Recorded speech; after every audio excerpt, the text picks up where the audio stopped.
నేపాల్ రాజధాని కాఠ్మండ్లో జెడ్ నిరసన హింసాత్మకంగా మారింది. సోషల్ మీడియా బ్యాన్ పై చెలరేగిన హింసలో ఇప్పటి వరకు 18 మంది మృతి చెందగా 250 మందికి పైగా గాయపడ్డారు.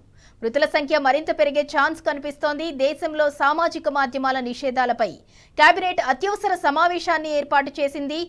SMS పై నిషేధాన్ని ఎత్తివేసే ఆలోచనలో ప్రభుత్వం ఉన్నట్లు తెలుస్తోంది. నేపాల్లోని బనేశ్వర్లో జెడ్ నిరసనలో హింస పెరిగినందుకు అధికారులు ఇతర ప్రాంతాలకు కర్ఫ్యూను విస్తరించారు. నేపాల్ ప్రభుత్వం ఇటీవల ఫేస్బుక్, ఇన్స్టాగ్రామ్, వాట్సాప్ వంటి సామాజిక మాధ్యమాలను నిషేధిస్తున్నట్లు ప్రకటించింది.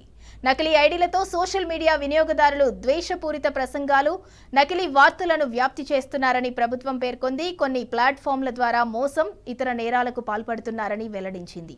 ఈ బ్యాన్ను తీవ్రంగా వ్యతిరేకిస్తూ వేల సంఖ్యలో నిరసనకారులు రోడ్డెక్కారు. తమ నిరసన గళాన్ని వినిపించారు. దేశవ్యాప్తంగా జరిగిన నిరసనలో వేలాది మంది యువకులు సోషల్ మీడియాను కాదు, అవినీతిని మూసివేయండి, అవినీతికి వ్యతిరేకంగా యువత వంటి నినాదాలు ఉన్న ప్లకార్డులతో దేశ పార్లమెంటు వైపు కవాతు చేశారు. అయితే పోలీసులు వారిని అడ్డుకొని ఫెన్సింగ్, బ్యారికేడ్లను ఏర్పాటు చేశారు.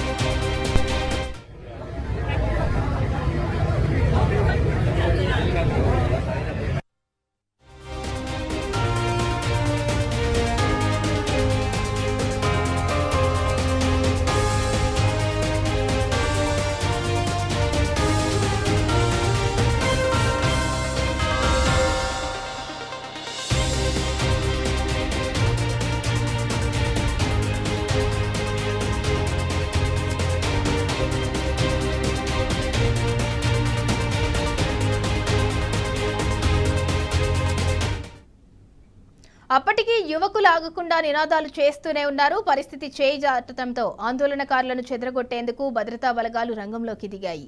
పోలీసులకు, ఆందోళనకారులకు మధ్య చెలరేగిన ఘర్షణలో 18 మంది మరణించగా వందల సంఖ్యలో క్షతగాత్రులుగా మారారు. పార్లమెంటు భవనంలోకి నిరసనకారులు చొరబడటానికి ప్రయత్నించినట్లు అక్కడి పోలీసులు తెలిపారు.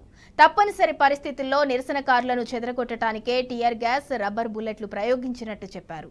రాత్రి 10 గంటల వరకు కర్ఫ్యూ విధిస్తున్నట్లు అధికారులు ప్రకటించారు. అయితే నిరసనకారుల వాదన మరోలా ఉంది. తాము శాంతియుతంగా నిరసన తెలుపుతుంటే పోలీసులు మోకాళ్లపై గురిపెట్టి విచక్షణారహితంగా కాల్పులు జరిపినట్టు తెలిపారు. పోలీసులు ఇలా చేయటానికి అనుమతి ఉందా అని ప్రశ్నించారు.